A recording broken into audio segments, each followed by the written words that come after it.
आयुष्य मोजावया बैसला मापारी, तू कार्य व्यवहारी संसाराच्या, नील ओढणे ठाऊके नसता, नरा हे दुच्छिता हरिवीण, कठीण हे दुःख यम जाचतील, कोण सोडविल तया ठाई, नेईल ओढणे ठाऊके नसता, नरा हे दुच्छिता हरिवीण, राहतील दुरी सज्जन सोयणी, आठवी श्रीहरी लवलाही, नेईल ओढणे ठाऊके नसता, नरा हे दुच्छिता हरिवीण. तुका म्हणे किती करीसी लढाई, तुका म्हणे किती करीसी लढाई, होईल बडाई थोर पुढे, नेईल ओढणे ठाऊके नसता, नरा हे दुच्छिता हरिवीण. प्रस्तुत प्राप्त समय आजच्या या प्रवचन रूपी सेवेकरिता घेतलेला अभंग देवचे सुप्रसिद्ध साधू वैराग्याचे महामेरू जगद्गुरु जगद्वंदनीय श्री संत महंत श्रीमंत श्री तुकाराम महाराज आणि श्री महाराजांच्या गाथेतील तुम्हा आम्हाला जो भगवंताच्या कृपेने पांडुरंग परमात्म्याच्या कृपेने जो नरदेह मिळालेला आहे, जो नरदेह प्राप्त झालेला आहे, त्या नरदेहाविषयी सांगत असताना पापपुण्य समकृत हा मग नरयुष्य जायते. पापपुण्य समान झाल्यानंतर आपल्याला नरदेह मिळालेला आहे. अर्थात 83,99,999 योनी पार केल्यानंतर आपल्याला 84,00,000वी योनी हा मनुष्य देह मिळालेला आहे, हा नरदेह मिळालेला आहे. हा नरदेह मिळाल्यानंतर आज या कलियुगामध्ये माणसाला 100 वर्ष आयुष्य दिलेलं आहे. शतवर्षे वैदिक शास्त्रात जरी 100 वर्ष आयुष्य दिलं असेल तरी किती मिळतंय ते आपल्यालाच माहिती, बरं का. जन्म आणि मृत्यू या दोन्ही गोष्टीमध्ये फरक काय आहे माहिती आहे का? जन्माची तारीख आम्ही सांगू शकतो, बरं का. जन्माची तारीख आम्ही सांगू शकतो, मृत्यूची तारीख कोणीही सांगू शकत नाही, बरं का. इकडे घ्या ना बाबा. मृत्यूची तारीख कोणीही सांगू शकत नाही, पण मृत्यू आहे हे आढळ आहे, सत्य आहे. कोणीही असू द्या, ज्ञानी असू द्या, अज्ञानी असू द्या, श्रीमंत असू द्या, गरीब असू द्या, आस्तिक असू द्या वा नास्तिक असू द्या, कोणीही जरी असलं तरी मृत्यू आढळ आहे. मृत्यू प्रत्येकाला आहे, मृत्यू सत्य आहे. या ठिकाणी कार्य करत असताना आम्ही अनेक गोष्टी सत्य आहेत, बरं का. अनेक गोष्टी सत्य आहेत, पण त्या सत्य गोष्टी न स्वीकारल्यामुळे, सत्य गोष्टींची ओळख न घेतल्यामुळे आम्ही असत्याच्या मागे लागलो. जे शाश्वत आहे, जे चिरकाल टिकणार आहे, आधीही तेच होतं आणि अंतीही तेच असणार आहे, असं ब्रह्मस्वरूप आहे. त्या ब्रह्मस्वरूपाला बाजूला सांडलं, देव कार्याला बाजूला सांडलं. ज्या कार्याने आम्हाला परमानंद प्राप्त होतो, जे कार्य केल्यानंतर आम्हाला ब्रह्मानंद प्राप्त होतो, तो परमानंद, ते ब्रह्मानंद, बरं का, ज्याच्यातून आम्हाला प्राप्त होतंय ते बाजूलाच सारलं. आम्ही मायेच्या अधीन झालो, आम्ही देहबुद्धीच्या अधीन झालो, आम्ही अंधश्रद्धेच्या अधीन झालो, आम्ही अज्ञानाच्या अधीन झालो आणि भ्रमामध्ये वावरायला लागलो. या ठिकाणी या संसारामध्ये कार्य करत असताना मनुष्य अशा प्रकारे कार्य करतोय जसं काही याला जायचंच नाही. मृत्यू आहे याचं विस्मरण होतंय त्याला, बरोबर आहे की ना.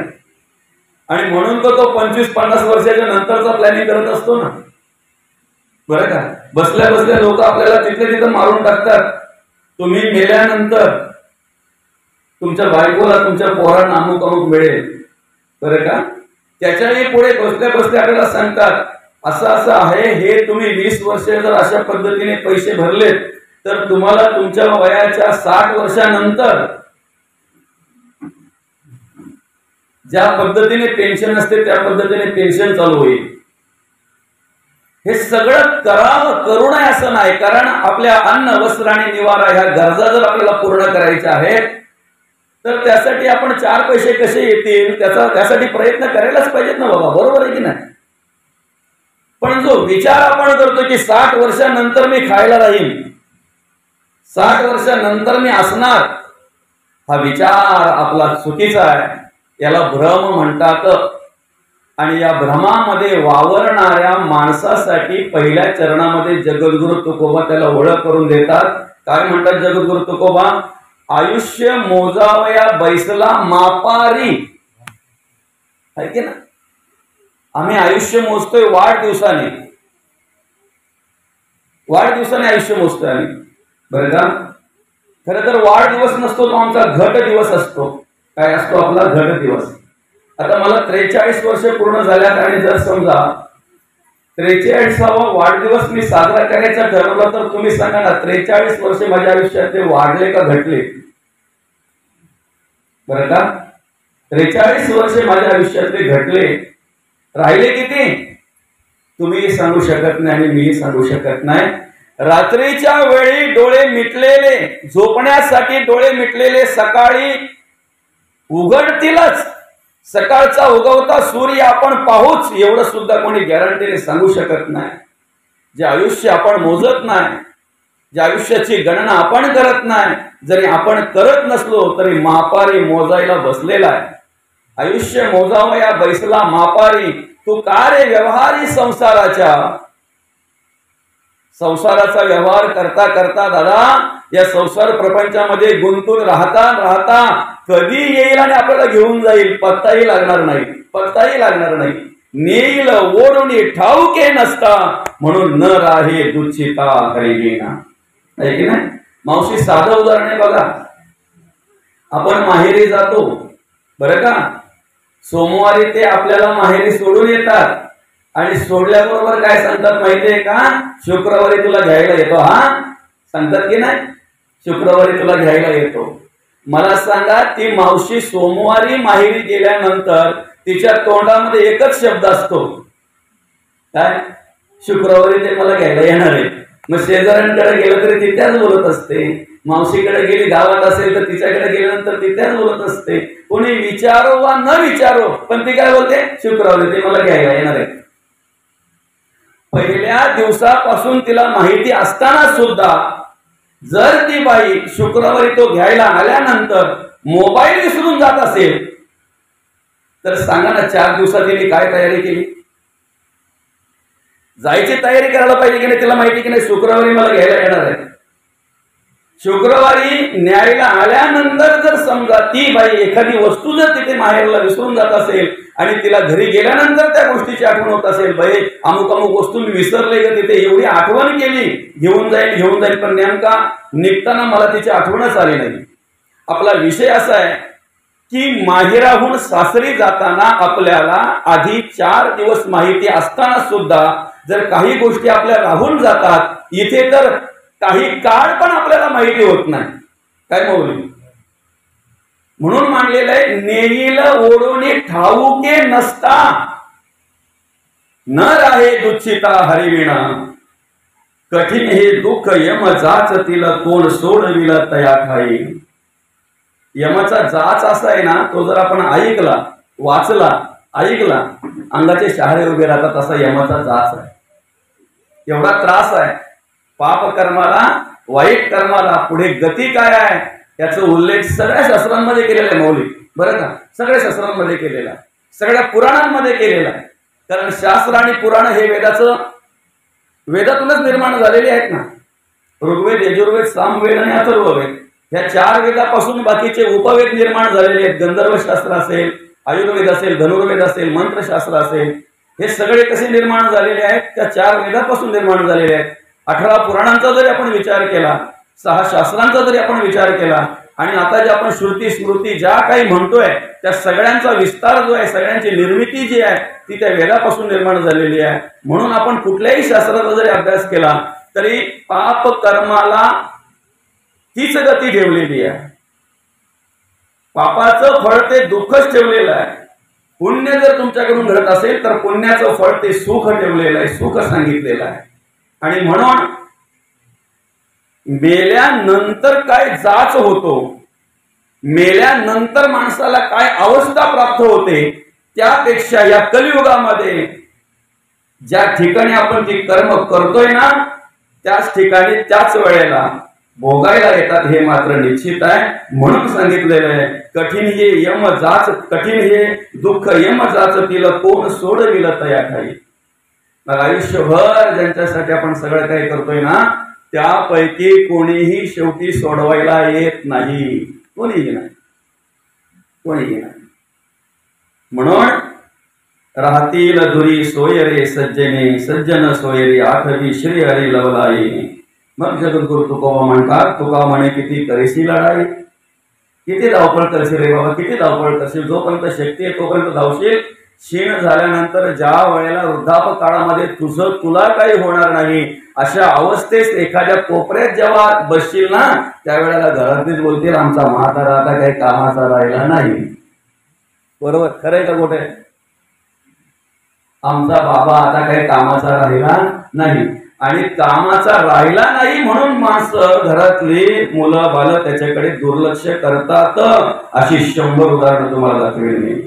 म्हणून जगद्गुरु तुकोबा म्हणतात, तुका म्हणे किती करीसी लढाई, होईल भराई थोर पुढे. असो, अभंगावर चिंतन करण्याआधी, अभंग विवरण घेण्याआधी, ज्या निमित्ताने या ठिकाणी आपण ही प्रवचन सेवा आयोजित केलेली आहे, या नळगाव गावातील या लोढे परिवाराच्या मातोश्री कैलासवासी हरिभक्त परायण पार्वतीबाई शंकर लोणे आईसाहेबांना शुक्रवार दिनांक 9 ऑगस्ट रोजी देवाज्ञा झाली. त्यांचं वृद्धाप काळाने निधन झालं. वय वर्ष साधारणतः 75व्या वर्षी त्यांनी आपला निरोप घेतला, या जगाचा निरोप घेतला. आणि त्यांच्या उत्तर कार्यांच्या निमित्ताने या ठिकाणी आपण ही प्रवचन सेवा आयोजित केलेली आहे. त्यांच्या पाश्चात त्यांची मुलं असतील, मुली असतील, अर्थातच आमचे अरविंद दादा असतील, पंडित दादा असतील, गणेश दादा असतील, दिनेश दादा असतील, त्याचप्रमाणे हे संपूर्ण लोढे परिवार. आणि विशेष म्हणजे आईसाहेबांचा आधार ज्यांना होता किंवा ज्यांचा आधार आईसाहेबांना होता, या जगामध्ये माणूस माणसावर प्रेम करत असतो, एकमेकाला जीव लावत असतो, पण पती पत्नी सारखं प्रेम आणि जीव कुठे पाहायला मिळत नाही. त्यात विशेष करून या वृद्ध माणसांकडे जे प्रेम पाहायला मिळतंय ते खरं प्रेम आपल्याला पाहायला मिळतंय. म्हाताऱ्या माणसांकडे, वृद्ध माणसांकडे काही निस्वार्थपणे केलेलं प्रेम असतंय ते. म्हणून पूर्वी घटस्फोटाची प्रकरणं खूप कमी होती, नव्हतीच बोलायला हरकत नाही, बरं का, कारण खरं प्रेम असायचं. आता आम्ही प्रेम करतोय आमची संपत्ती पाहून, प्रॉपर्टी पाहून, ऐश्वर्य पाहून, सौंदर्य पाहून, तारुण्य पाहून, अनेक काही पाहून गोष्टी आम्ही एकमेकावर प्रेम करत असतो. ज्या वेळेला जी आशा अपेक्षा आमची असते, ती आशा अपेक्षा जर पूर्ण झाली नाही आणि आमच्या मनाविरुद्ध झालं तर घटस्फोट लगेच, म्हणजे ती प्रकरण आम्हाला पाहायला मिळतात. असो, आपलं बोलणं फक्त एवढंच आहे की ज्यांनी एकमेकांना शेवटच्या श्वासापर्यंत आधार द्यायचा, अग्नी ब्राह्मण आणि आपतेष्ट यांच्या सगळ्यांच्या समोर 7 फेऱ्या मारताना वचनं दिलेली असतात. पती पत्नीला वचनं देतात आणि पत्नी पतीला वचनं देत असतात का शेवटपर्यंत आपण एकमेकाची साथ देऊ. पण अशा प्रकारे आमचे बाबा श्री शंकर गणपत लोणे बाबा यांची साथ आईसाहेबांनी सोडली आणि त्यांना अर्थातच 9 ऑगस्ट रोजी देवाज्ञा झाली. तुमचा आमचा सगळ्यांचा निरोप घेतला, जगाचा निरोप घेतला. खरं तर त्यांच्या उत्तर कार्याच्या निमित्ताने आपण या ठिकाणी प्रवचन सेवा आयोजित केलेली आहे. माझा पहिला प्रश्न आहे आपल्याला, हे प्रवचन जे आज आपण या ठिकाणी आयोजित केलेलं आहे हे कोणासाठी आहे? प्रवचन आपल्याला 11:30 वाजेपर्यंत श्रवण करायचं आहे, कारण मला 11:30चं टायमिंग दिलेलं आहे. आपण करू, पांडुरंग परमात्मा आपल्याला येईल, आपण करूया श्रवण. जे पांडुरंग परमात्म्याच्या कृपेने जे मिळेल ते आपण श्रवण करणार आहेत, बरं का. पण त्याच्या आधी महत्वाचं, आपण श्रवण करतोय, कुठलंही काम झालं बघा, कुठलीही गोष्ट झाली तरी निमित्त असेल तर ते आपण करतोय. आज तुम्ही वेगवेगळ्या गावातून या ठिकाणी आलेले, निमित्त काय आहे? उत्तर कार्यांचं निमित्त म्हणून आपण या ठिकाणी आलेलो आहे. काहीतरी निमित्ताशिवाय आपण कुठलंच कार्य करत नाही, कुठलंच काम करत नाही. मग आता या ठिकाणी आपण हे प्रवचन श्रवणासाठी बसलोय, बरोबर आहे की नाही? आपल्याला कळलं पाहिजे ना का हे प्रवचन कोणासाठी आहे? गेले त्यांच्यासाठी आहे की राहिले त्यांच्यासाठी आहे? हे जर आपल्याला कळलं तर आपण अंतःकरणापासून प्रवचन श्रवण करणार आहोत. नाहीतर मग काय होतंय माहितीये का, टाइमपास, मनोरंजन. संतांचं वाङ्मय हे टाइमपास साठी नाहीये, मनोरंजनासाठी नाहीये. संतांनी जे काही कार्य केलेलं आहे, जे करतायत ते कार्य आपल्याला परिवर्तनासाठी आहे. आणि म्हणून या ठिकाणी टाइमपास म्हणून आपण प्रवचन ठेवलेलं नाही, मनोरंजनासाठी प्रवचन ठेवलेलं नाही, तर परिवर्तन घडावं म्हणून प्रवचन ठेवलेलं आहे. गेले त्यांच्यासाठी कमी, राहिले त्यांच्यासाठी जास्त आहे. बरं का, गेले त्यांच्यासाठी कमी, राहिले त्यांच्यासाठी जास्त आहे. आता त्यांच्या नावाने आपण 3 प्रकारचं दान करत असतो. एक पिंडदान, दुसरं अन्नदान आणि तिसरं ज्ञानदान. ज्ञानदान घडावं या उद्देशाने आपण या ठिकाणी प्रवचन सेवा आयोजित केलेली आहे. बरं का, ज्ञानदान घडावं या उद्देशाने आपण ही प्रवचन सेवा आयोजित केलेली आहे. या प्रवचनातून जगद्गुरु तुकोबांना अपेक्षित काय माहिती आहे का? परिवर्तन. परिवर्तन अपेक्षित आहे. एखाद्या गावामध्ये सप्त्यावर सप्ते, सप्त्यावर सप्ते अनेक हरिनाम सोहळे संपन्न होत असतात. बरं का, मी म्हणेन प्रत्येक गावामध्ये प्रत्येक महिन्याला हरिनाम सोहळा व्हावा. शक्य नाही पण बोलायला काय लागते बाबा, खरं ही गोष्ट आहे.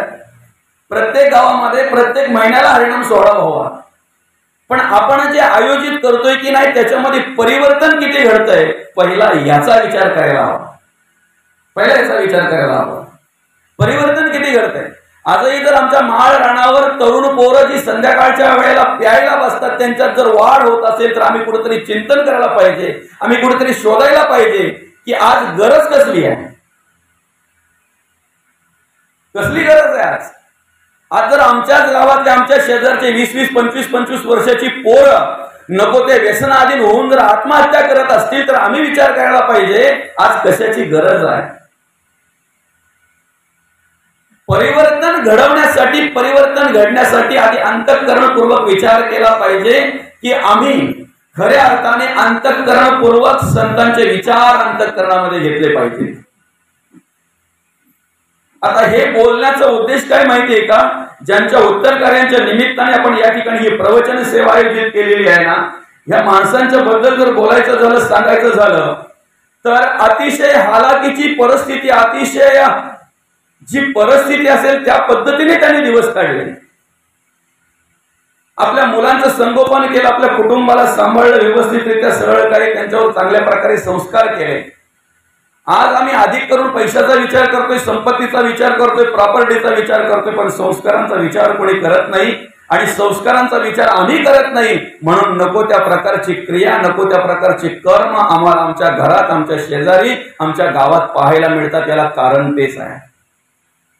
जे संस्कार निर्माण करायला हवेत ते आम्ही द्यायला हवे. आता नेमकं होतंय काय माहितीये का, माझ्या वयापर्यंतची जी मुलं आहेत बरं का, ती जिल्हा परिषद शाळेमध्ये शिकलेली पोरं, बरोबर, शिक्षकांच्या छेड्या खाऊन, घरच्यांचा मार खाऊन, एखाद्या वेळी जर एखाद्या शाळेत जात नसेल तर त्याला पार अगदी एखादी काळी घ्यायची, एखाद्या वही पिची काढून त्याला बाबा बरोबर आहे की खरं की खोट आहे. बरं, ही मुलं कशी अनेक धकेचपेटे सोसलेली, अनेक धकेचपेटे सोसलेली.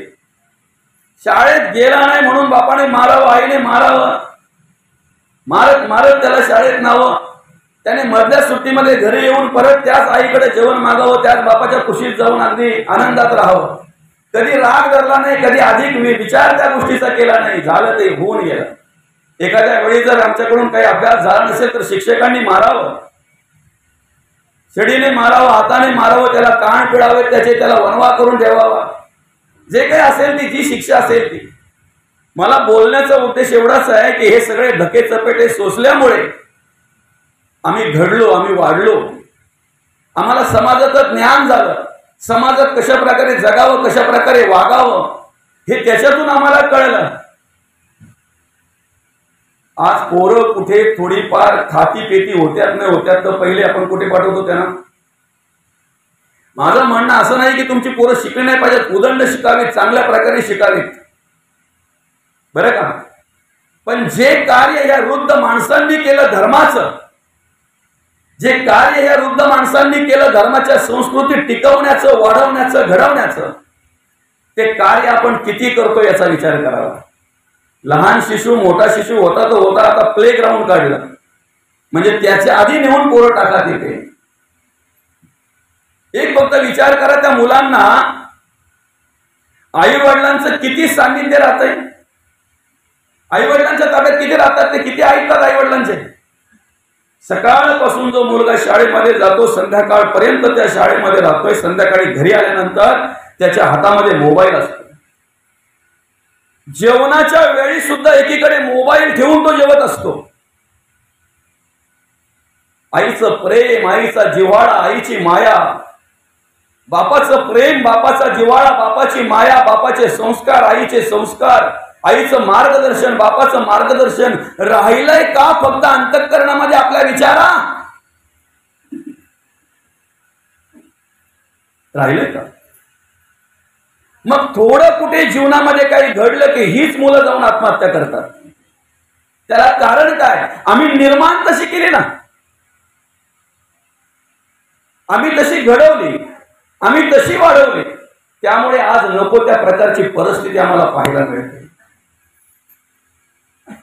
मुलांवर संस्कार करण्याची जबाबदारी आमची आहे, मुलांना मार्गदर्शन करण्याची जबाबदारी आमची आहे, त्यांचं आयुष्य घडवण्याची जबाबदारी आमची आहे. प्रत्येक आई वडील प्रत्येक मुलाच्या उदंड आयुष्य मिळावं म्हणून देवाकडे प्रार्थना करत असतात. उलट अर्थी प्रत्येक आई वडील देवाला सांगत असतात, देवा आमचं ही आयुष्य माझ्या मुलांना लाभू दे, आमचंही आयुष्य आमच्या मुलांना लाभू दे. जर कधी एखादा मुलगा आजारी वगैरे जर पडला ना तर ती आई देवाला प्रार्थना करते, देवा माझं आयुष्य माझ्या मुलाला लाभू दे. खरं तर ते किती असेल हे आपल्यालाही माहित नाही आणि कोणालाही माहित नाही आहे, पण ते कसं असावं हे आपल्या हातात आहे. ते आयुष्य कसं जगावं हे आपल्या हातात आहे. त्याचा आम्ही कधीच विचार करत नाही, कधीच विचार करत नाही. त्या आयुष्याचा कधीच विचार करत नाही आम्ही. आयुष्य हेची रत्नपेटी माझी भजन रत्ने गोमटी, ईश्वरी आकुनिया लुटी आनंदची करावी. आम्ही प्रत्येक कार्य वेळच्या वेळी करतोय, नियोजनात करतोय, आमच्या आयुष्याचा विचार करून करतोय. माणसाने खेळावं कुठपर्यंत? जोपर्यंत तो लहान आहे तोपर्यंत त्याने खेळावं, खेळलंच पाहिजे, आहे की नाही? पण आज कर्णाकाळ झालेला आहे, करता कमवता झालेला आहे, 4 पैसे कमवून आणण्याची हिंमत आहे. अशा वेळी जर तो मैदान गाजवत असेल अख्खा आठवडाभर, तर त्या बापाने काय त्याच्याकडून अपेक्षा करायची सांगा? 15 दिवस कुठेतरी एखाद्या गोडाऊनला जाणार, 15 दिवसाचे पैसे घेणार, ते 15 दिवस उडवणार, ते संपले का परत 15 दिवस कुठेतरी गोडाऊनला जाणार. मग अशा वेळी बाप जर बोलला की दादा अरे तू मोठा झालेला आहेस, करता कमवता झालेला आहेस, मला वाटलं होतं तू आता कमवून आणशील, माझा धावपळ कमी होईल, मी जे कष्ट करतोय, मी जे मेहनत घेतोय आता मला कमी करावी लागेल का, तर 4 पैसे माझा मुलगा कमवून आणेल. अशा वेळी बाप जर त्या मुलाला बोलत असेल तर ते चांगलं आहे का वाईट आहे? त्याच्या हिताचंच आहे ना. पण एवढंच बोलून जर तो मुलगा जाऊन जर आत्महत्या करत असेल तर त्या मुलाने काय ओळख घेतली, काय मार्गदर्शन असेल त्याने, काय म्हणजे आयुष्याचा काय विचार केला त्याने सांगा ना. आम्हाला खेळण्यामध्ये सुद्धा वयाची मर्यादा आहे, आम्हाला शिक्षण घेण्यामध्ये वयाची मर्यादा आहे. वयाची मर्यादा म्हणजे काय माहितीये का? त्याच्या कितव्या वर्षापर्यंत त्यांनी शिकावं. आज एखाद्या 60 वर्षाच्या बाबांना जर वाटलं की मी त्यावेळी शिकायला काही जमलं नाही मला, आता मी जाऊन ऍडमिशन घेतो तर चालेल का? ते त्यांचे मन स्वीकारणार नाही ना. त्यांच्या मनाला जरी वाटलं असेल की आपण जाऊ शाळेमध्ये बसावं तरी ते मन स्वीकारणार नाही. म्हणजे त्यासाठी सुद्धा मर्यादा आहे. लग्न करायला त्यालाही मर्यादा आहे. तुमच्या मुलीचं लग्न जर तुम्ही 18 वर्षाच्या अगोदर केलं तर कदाचित मुलगी घरी असेल पण बाप तिकडे असेल, बरोबर आहे की नाही? वयाची मर्यादा आहे. आता 80-80व्या वर्षापर्यंत काही वृद्ध माणसं लग्न करतात, मोठमोठे माणसं. आपण सोशल मीडियावर पाहतोय ती गोष्ट वेगळी आहे, कलियुग आहे. पण लग्न करायला सुद्धा म्हणजे तुम्हाला संसार करायचा असेल तरी सुद्धा मर्यादा आहे. लग्न करायचं असेल तरी सुद्धा वयाची मर्यादा आहे. बरं, तुम्ही कितव्या वर्षापासून काम करावं? 18 वर्षाच्या खाली जर एखाद्या मुलाला तुम्ही कामाला ठेवलं तर तो मुलगा घरी असेल पण ठेवणारा तिकडे जेलमध्ये असेल. काम कितव्या वर्षापर्यंत करावं? 58-60 वर्षाच्या नंतर तुमची जरी इच्छा असेल तरी सरकार तुम्हाला ठेवत नाही कामावर, सेवा निवृत्त करून टाकतात. काम करायचं असेल तरी मर्यादा आहे. बरोबर आहे की नाही? आम्ही संसार करायचा असेल मर्यादा आहे, काम करायचं असेल मर्यादा आहे, आम्ही शिक्षण घ्यायचं असेल मर्यादा आहे, आम्ही खेळायचं असेल वयाला मर्यादा आहे. आता महत्वाचा विषय असा आहे, परमार्थ आम्ही कितव्या वर्षापासून करावा? आम्ही परमार्थ कितव्या वर्षापासून करावा? आमच्या वयाच्या कितव्या वर्षापर्यंत करावा? कितव्या वर्षापासून आम्ही सुरुवात करावी आणि कितव्या वर्षापर्यंत करावा? दुसरा विषय असा आहे, तुम्ही तुमच्या संसार प्रपंचातली कामं करण्यासाठी तुमचं मन जर सांगत असेल, बरं का, तुमच्या मनामध्ये जर वेगळा भाग असेल, वेगळी क्रिया असेल तर तुम्ही प्रत्येक काम करण्यासाठी मुहूर्त बघा. जगद्गुरु तुकोबाने तर फोडून काढले बाबा, ते फोडून काढलंय, बघू नका, गरज नाही. पण ठीक आहे, चला, तुमचं मन सांगतंय ना, तुम्ही प्रत्येक गोष्ट बघताना, प्रत्येक गोष्ट करताना मुहूर्त बघा, दिवस बघा, तो शुभ आहे की अशुभ आहे. भगवंताचं नामस्मरण करण्यासाठी कोणत्या दिवसापासून सुरुवात करायची? कोणत्या दिवसापर्यंत? कोणत्या दिवसापासून कोणत्या दिवसापर्यंत? पहिला विषय आपला असा आहे की कितव्या वर्षापासून आम्ही परमार्थाला सुरुवात करायची, कितव्या वर्षापर्यंत करावं. दुसरा विषय असा आहे की भगवंताच्या नामस्मरणाला, परमार्थ करत असताना आम्ही कुठल्या दिवसापासून सुरुवात करावी, कुठल्या दिवसापर्यंत बघा. मुख्य आम्हाला हा नरदेह देण्याचं कारण काय माहिती आहे का? या मनुष्य देहाची निर्मिती करण्याचं कारण काय माहिती आहे का? तुम्ही साधं उदाहरण घ्या ना. 83,99,999 योनी या ठिकाणी त्या विधात्याने निर्माण केल्या. किती? 83,99,999 योनी निर्माण केल्या. एक मनुष्य देह जर वगळला तर बाकीच्या योनी या सृष्टीवर कार्य करण्यासाठी काही कमी होत्या का? कमी होत्या का? मग एवढ्या सगळ्या योनी असताना सुद्धा श्वेदज, अंडज, जारज, उद्भिज या 4 खाणीतून 83,99,999 योनी या ठिकाणी निर्माण केल्या. एवढ्या असताना सुद्धा 84 लक्षवी योनी या मनुष्याची स्थापना का केली? मनुष्याची निर्मिती का केली? आम्ही येथे कशासाठी आलेलो आहोत, काय करायचं आणि कुठे जायचं या गोष्टींचा आम्ही निवाडा घ्यायला हवा. या गोष्टींचा आम्ही निवाडा घ्यायला हवा.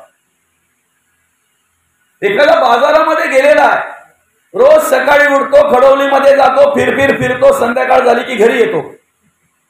रोज सकाळी उठतो, खडवलीमध्ये जातो, फिरतो, संध्याकाळ झाली की घरी येतो. त्याला आपण काय बोलू? वेडा येतो. काय बोलू? वेडा. वेडा का माहितीये का? त्याच्या जाण्याला निमित्त नाही, त्याच्या फिरण्याला कारण नाही, त्याच्या हिंडण्याला कुठल्याही प्रकारे निमित्त नाही. निष्कारण ज्याला म्हणतात, ज्याला काय म्हणतात? निष्कारण. तसं आम्ही या ठिकाणी कशासाठी आलेलो आहोत याचा निवाडा न घेता आलो, जगलो, खाल्लं, पिल्लं, मजा केली, एक दिवस आला मृत्यू, निघून गेलो. सांगा ना, त्या वेड्यामध्ये आणि आमच्यामध्ये काय फरक आहे? त्या वेड्यामध्ये आमच्यामध्ये काय फरक आहे? त्याच्याही पलीकडे तुम्हाला सांगतो ना, शुद्धा, तृषा, आलस्य, निद्रा आणि मैथुन हे 5 भाग आम्हाला आहेत. तेच 5 भाग प्राण्या पक्षांना आहेत. भूक आम्हाला लागते, प्राण्या पक्षांनाही भूक लागते. आम्ही भूक भागवतो, प्राणी पक्षी भूक भागवतात. शुद्धा. तृषा, तहान आम्हाला लागते, प्राण्या पक्षांनाही तहान लागते, आम्ही तहान भागवतो, तेही तहान भागवतात. आलस्य, निद्रा आमच्याकडे, त्यांच्याकडे आहे, आम्ही उत्पत्ती करतो. मैथुन, तेही उत्पत्ती करतात. एवढंच काम करून जर आम्ही या जगाचा निरोप घेत असू तर सांगा ना, त्यांच्यामध्ये आणि आमच्यामध्ये काय फरक आहे? काय फरक आहे त्यांच्यात आमच्यात? बरं, एवढा तरी विश्वास तुमचा आहे ना की प्राण्या पक्ष्यांपेक्षा मी वेगळा आहे? एवढा विश्वास आहे ना? प्रवचन समजतंय ना तुम्हाला? अगदी मोठमोठ्या गोष्टी सांगून मी आपला टाइमपास नाही करणार, जे तुम्हाला समजेल तेच. संवाद आहे आपला, याला प्रवचन म्हणतात, संवाद.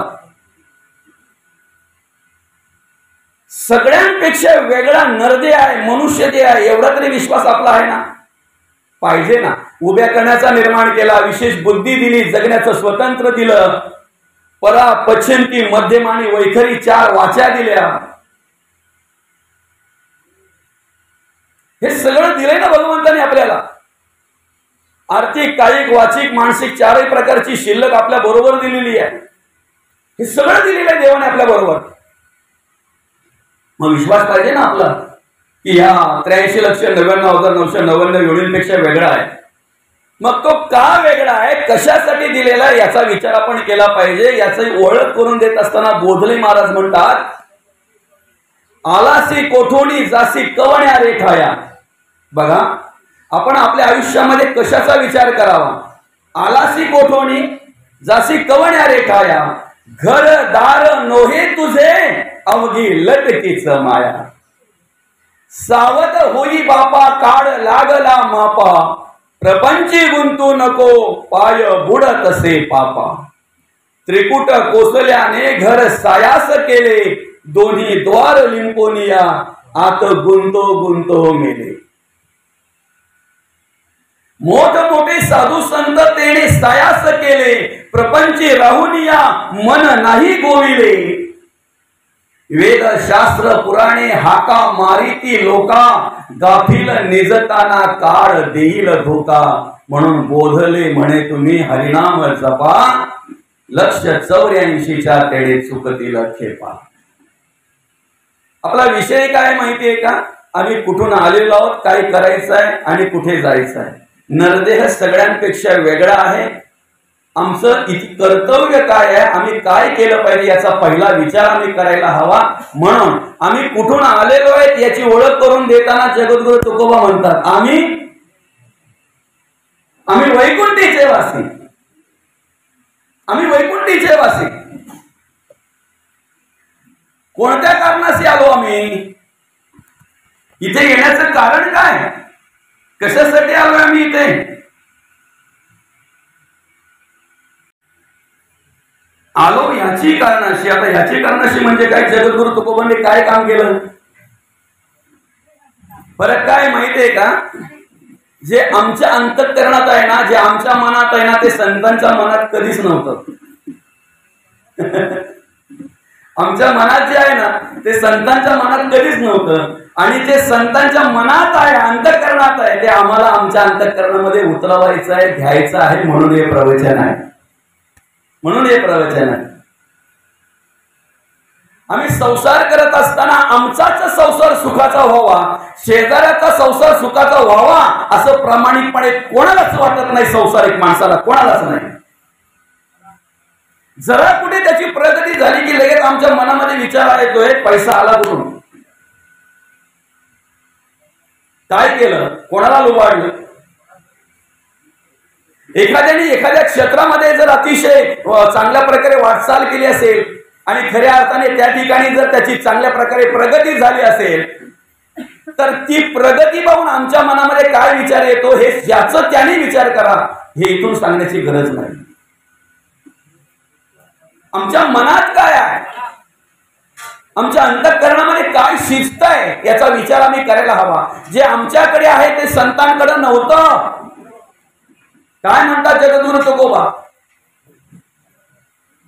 संतांचं येणं कशासाठी, संतांचं कार्य कशासाठी आहे? जिका रंजले गांजले त्याशी म्हणे जो आपुले, तोची साधू ओळखावा, देव तेथेची जाणावा. नव्हे, संतांचं येणंच त्याच्यासाठी आहे. जगाच्या कल्याणात संतांच्या विभूती देह कर्तव्य परोपकारी. आणि म्हणून आम्ही फक्त एक विचार केला पाहिजे की आमचं येणं यासाठी याच्यासाठी आहे भगवंताचं कार्य करण्यासाठी, देवाचं कार्य करण्यासाठी, देवाचा परमार्थ करण्यासाठी, देवाचं नामस्मरण करण्यासाठी आपला प्रश्न होता, आम्ही कितव्या वर्षापासून परमार्थाला सुरुवात करावी, कितव्या वर्षापर्यंत करावं. याचं उत्तर एकच आहे, ज्या वेळेला आमच्या अंतःकरणामध्ये जाणीव झाली त्या वेळेपासून शेवटच्या श्वासापर्यंत.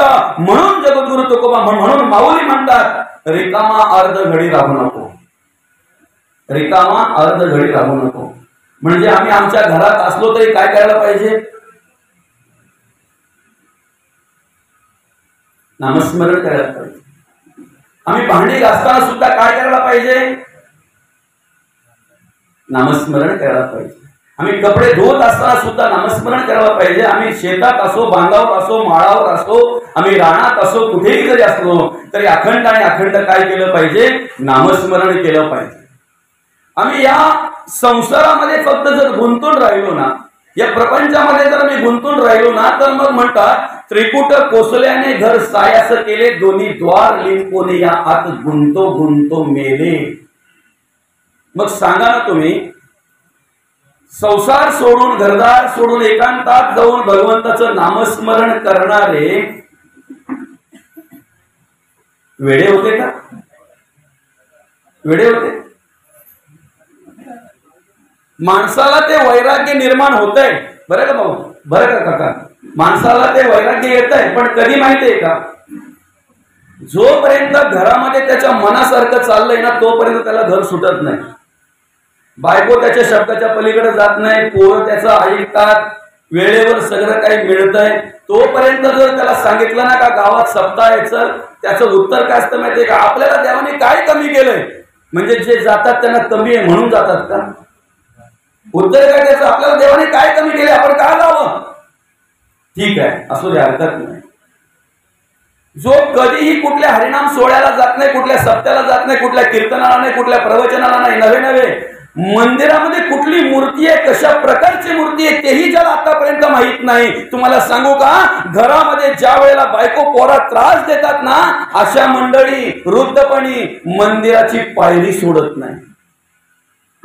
तेव्हा त्याला विचारलं, काका दादा, कधीच तुम्हाला या ठिकाणी बघितलं नाही, पण आता 4 दिवस झालं तुम्ही पायरी सोडत नाही, कारण काय? त्याचं उत्तर असतंय, घर खायला धावतंय, काय करू? काय उत्तर असतंय त्याचं? घर खायला धावतंय. तुम्हाला सांगू का, ते वैराग्य माणसाच्या अंतःकरणामध्ये कधी निर्माण होत आहे? ज्या वेळेला बायको पोरं त्याचं ऐकत नाही, बायकोशी काहीतरी भांडण होत आहे, पोरं बायकोची म्हणजे त्यांच्या आईची बाजू घेत आहेत. आता हा एकाएकी पडला, मग बोलतोय, संसाराचा कंटाळा आला, तुम्ही करा संसार, मी चाललो कुठेतरी निघून. परत येतोय ती बात वेगळी आहे. पण ते वैराग्य कधी निर्माण होत आहे बघा, ज्या वेळेला माणसाला सत्य कळत आहे ना, त्या वेळेला माणसाला अंतःकरणामध्ये वैराग्य निर्माण होत आहे. मग तो बोलतोय, बस आतापर्यंत बरंच काही केलं, सगळं कोणासाठी केलं, कशासाठी केलं, मग त्याचा तो निवाडा घेत असतो. काय झालं माहितीये का? राजा भरतरी राजा अतिशय धर्म आचरणाने वागणारा, नीतीने वागणारा, न्यायाने वागणारा, सर्वांकडे समान दृष्टीने पाहणारा, श्रीमंताला न्याय वेगळा आणि गरीबाला न्याय वेगळा हा विषय त्याच्याकडे नव्हता. जवळचाला न्याय वेगळा आणि परक्याला न्याय वेगळा हा विषय त्याच्याकडे नव्हता. कुटुंबातल्याला न्याय वेगळा आणि दुसऱ्या कुटुंबातल्याला न्याय वेगळा हा विषय त्याच्याकडे नव्हता. ही गोष्ट आहे भरतरी राजाची, आपली नाही, बरं का? नाही तर तुम्ही लावून घ्या. गोष्टी सगळ्या आपल्याच असतात, फक्त आपण त्या लावून घेतल्या पाहिजे, बरं का? रावण तो दाखवायला लागतो, पण तो रावण दाखवत असताना कधीतरी आम्ही म्हणतोय तो रावण परवडला, कारण त्याने फक्त सीतामाईला नेऊन त्या अशोक वनामध्ये ठेवली होती.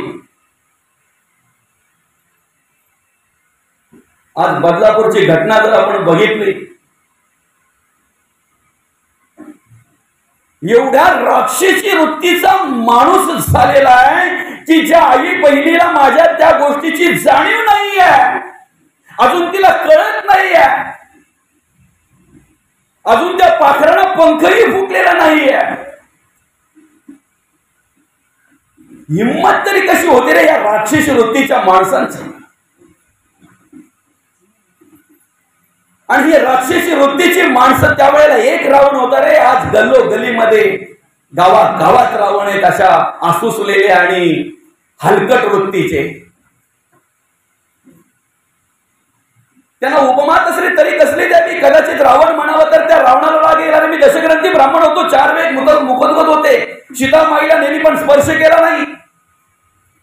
आणि रावणाचा खरा इतिहास जर पाहायचा असेल तर भावार्थ रामायण वाचा. त्या भावार्थ रामायणामध्ये नाथ महाराजांनी उल्लेख केलेला आहे. पंचवटी सन्मुख जाता मीच पावितो सायुज्यता परी सकळकळ उदाहरणार्था सीता चोरून आणली का नेली, त्याचा निवाडा त्या ठिकाणी दिलेले. पण तो निवाडा इथे जर मांडला तर कदाचित तुमच्या मनामध्ये वेगळा विचार येईल.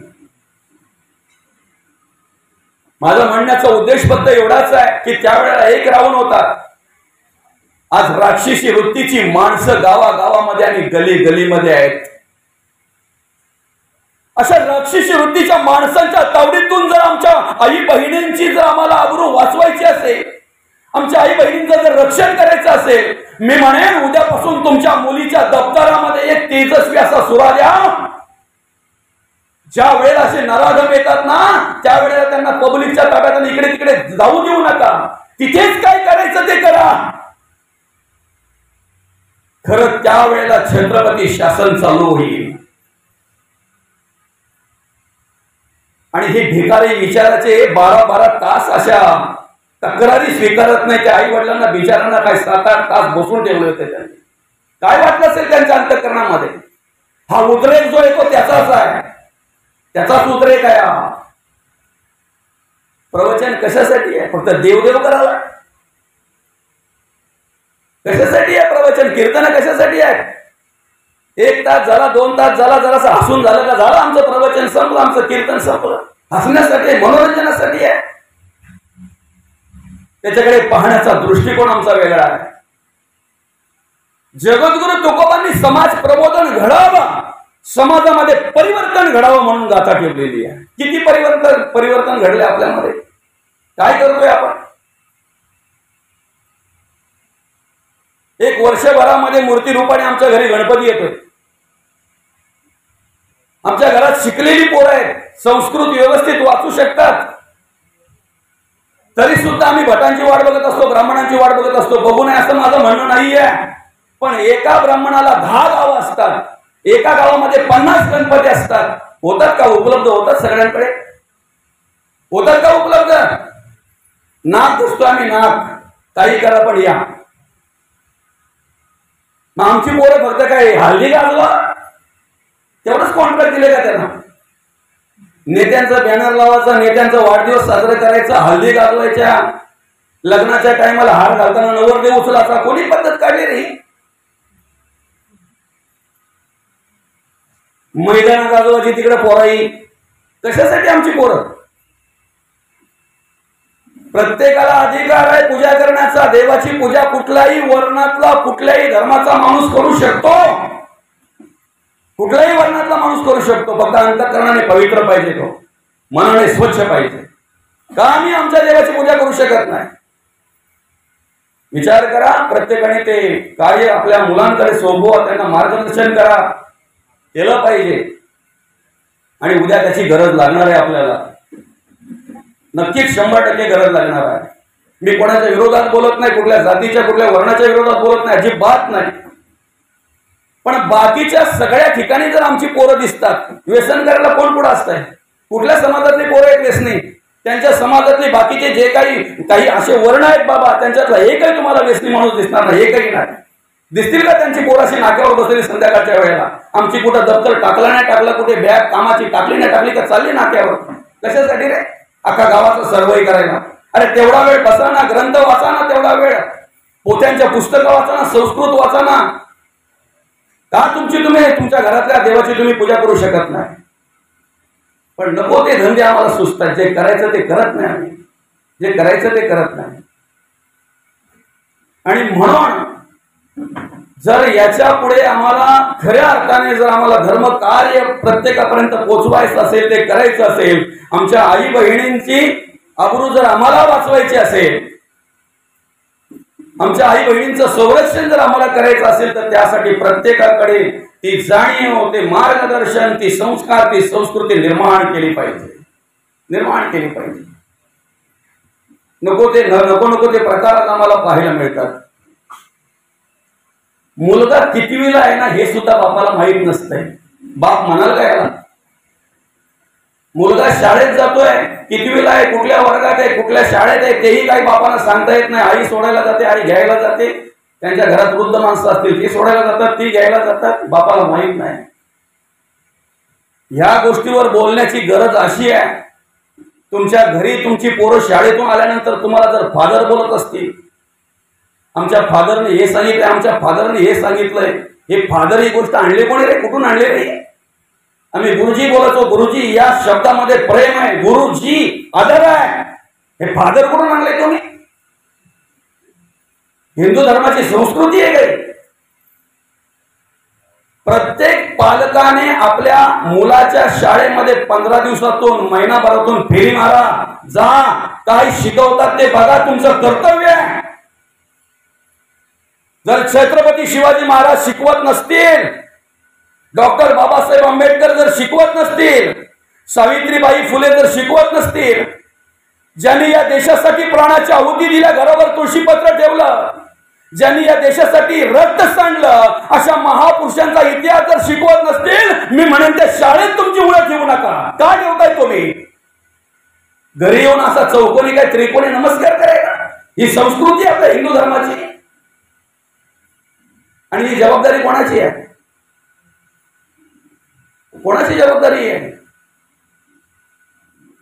घरी आल्यानंतर ज्या मुलाने श्रीकृष्ण विचारला पाहिजे, भगवान श्रीकृष्ण कोण, श्रीराम प्रभूंचं कार्य काय, हिंदवी स्वराज्य संस्थापक राजेशिव छत्रपती कोण, हे घरी आल्यानंतर विचारलं पाहिजे. तो मुलगा विचारतोय मला सांताक्रूज कुठे मिळेल, असं म्हणतात. तो भेटला का आपल्या सगळ्या गोष्टी पूर्ण करतो? अरे लाज वाटायला पाहिजे आपल्याला. ज्या वेळेला आपला मुलगा असा विचारतोय ना, त्यावेळेला त्याच्या हाताला धरून शाळेत नाही आणि विचारा, हे काय शिकवताय तुम्ही आमच्या मुलांना? आपला अधिकार नाहीये. नुसता धर्म धर्म केला म्हणजे झालं काय? आपली मुलं काय करतायत, कुठे जातायत, याचा विचार आपण करायला हवा.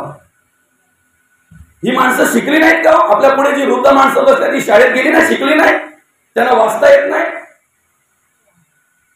मी म्हणेन त्यांनी हे संस्कार टिकवले. जगद्गुरु तुकोबांची गाथा त्यांनी आमच्यापर्यंत आणली, ते विचार आमच्यापर्यंत आणले.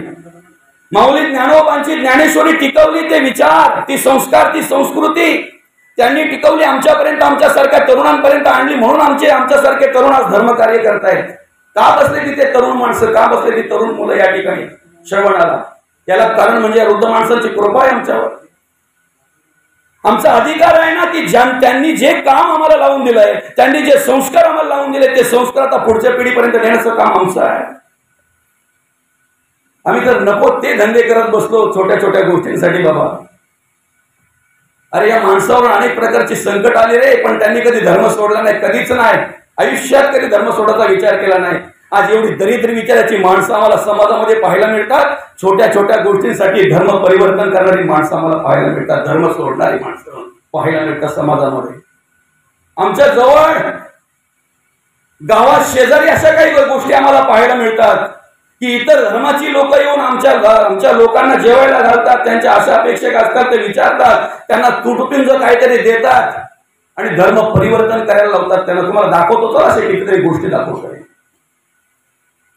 फक्त एवढंच आम्ही का शांत बसतो माहितीये का? शेजाऱ्यांच्या घराला आग लागलेला लागू दे, जोपर्यंत आमच्या घरापर्यंत येत नाही तोपर्यंत आम्हाला ती झळ लागत नाही, म्हणून आम्ही शांत बसतोय. हिंदवी स्वराज्य संस्थापक राजेशिव छत्रपतींनी जर एवढा संकुचित विचार केला असता तर मी म्हणेन आज या आई साहेबांच्या उत्तर कार्यांच्या निमित्ताने हे प्रवचन इथं आयोजित करता आलं नसतं. आलं असतं का बाबा? हा अधिकार आम्हाला कोणी दिलेला आहे? आमच्या गावामध्ये जी मंदिरं दिसत आहेत बघा ना, किती उत्तम, त्याचा तो कलश आम्हाला दिसतोय, पांडुरंग परमात्म्याचं दर्शन होतंय. याला कारण काय आहे? जगद्गुरु तुकोबांनी फक्त स्वतःचा विचार केला असता, स्वार्थाचा विचार केला असता तर गाथा आम्हाला भेटली असती का, आमच्यापर्यंत आली असती? माऊली ज्ञानोबांनी जर फक्त स्वार्थाचा आणि स्वतःचा विचार केला असता, संकुचित वृत्तीने जर वागले असते, जगले असते, तर ज्ञानेश्वरी आम्हाला मिळाली असते का? आमच्या धर्माला इतर धर्माच्या लोकांचा कमी त्रास आहे, कमी धोका आहे. आमच्यातले जे आहेत ना लाचार, मतांसाठी भीक मागणारे, पैशासाठी तुटपुंज अपेक्षा ज्या काय असतात त्या पूर्ण करून घेण्यासाठी याच्या त्याचे पाय चाटणार आहेत ना आमच्या समाजामध्ये, आमच्या धर्मामध्ये.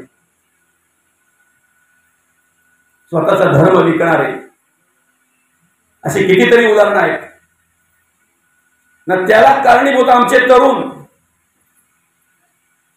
छत्रपती शिवाजी महाराजांची जयंती, पण हा बेकारी पिऊन त्या ठिकाणी त्या याच्यामध्ये मिरवणुकीमध्ये दरिद्री विचाराचा डीजे लावून नको ती गाणी ते लावतोय आम्ही आणि नको तसा धिंगाणा घालतोय. आणि मग हे दृश्य बघून इतर धर्मातली लोक आमच्या कानाला पकडतात आणि मग सांगतात बघा तुमची लोक. काय चुकीचं आहे त्यांचं? चुकीचं काय आहे? इथे बसलेल्या सगळ्या माणसांना माझा एक प्रश्न आहे, सगळ्यांना, तुम्हाला. गणपती पत्ता खेळून जागवावा ह्या कुठल्या शास्त्रात तुम्ही वाचलाय? ज्यांनी कोणी वाचला असेल त्यांनी मला सांगा. गणपतीचं जागरण पत्ता खेळून करावं कुठल्या शास्त्रात वाचलंय तुम्ही?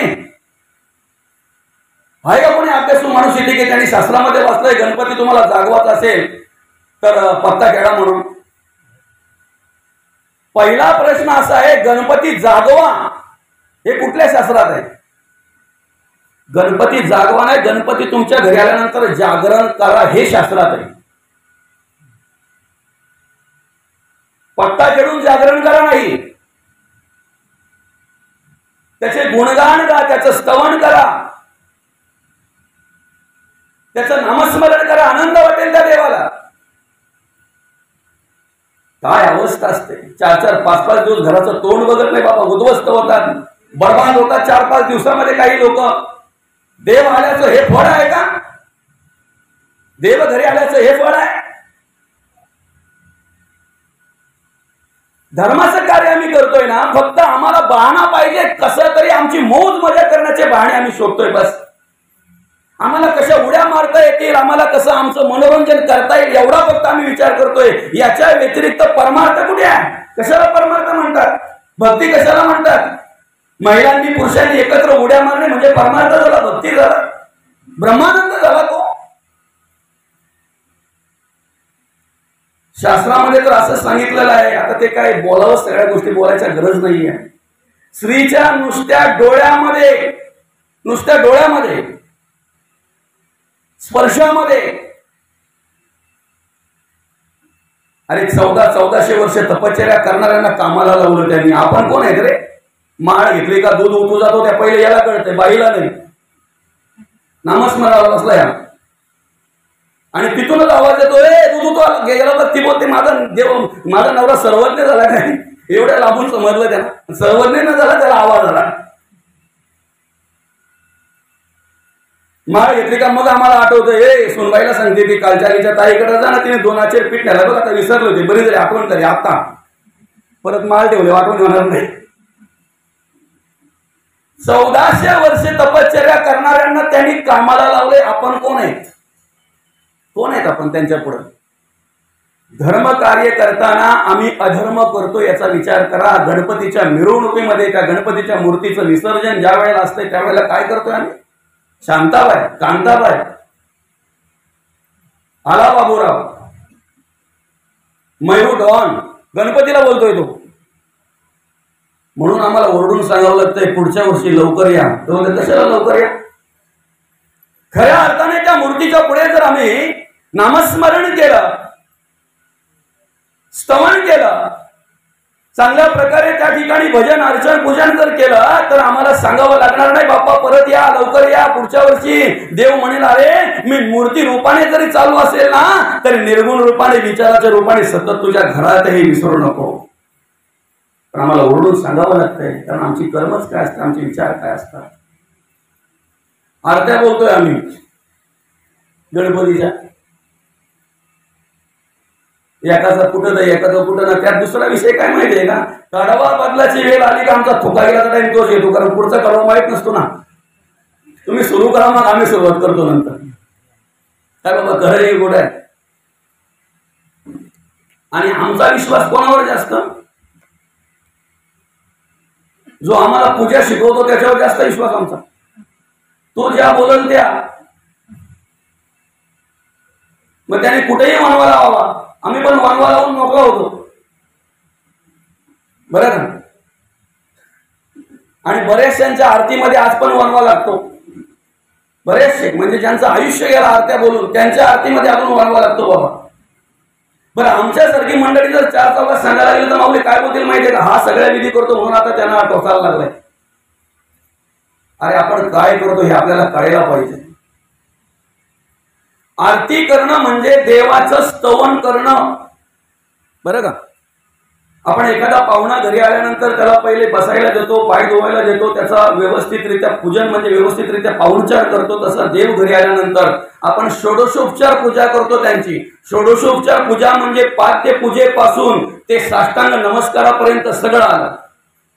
त्याच्यामध्ये आगमन आलं, आसन आलं, त्याच्यामध्ये पाद्यपूजन आलं, अर्धी आलं, पंचामृत स्नान आलं, साध्या पाण्याने स्नान आलं, त्याच्यामध्ये अजून सुगंधी द्रव्याने स्नान आलं, पुन्हा उष्णोदक स्नानम, पुन्हा शुद्धोदक स्नानम, मग त्यांना आसन आलं, त्याच्यानंतर त्यांना वस्त्र आले, यज्ञपवित आलं, सुगंधी द्रव्य आलं, सुगंधी परिमळ द्रव्य आलं, चंदन आलं, त्याच्यानंतर मग त्यांना हळद कुंकू जे काही असेल ते,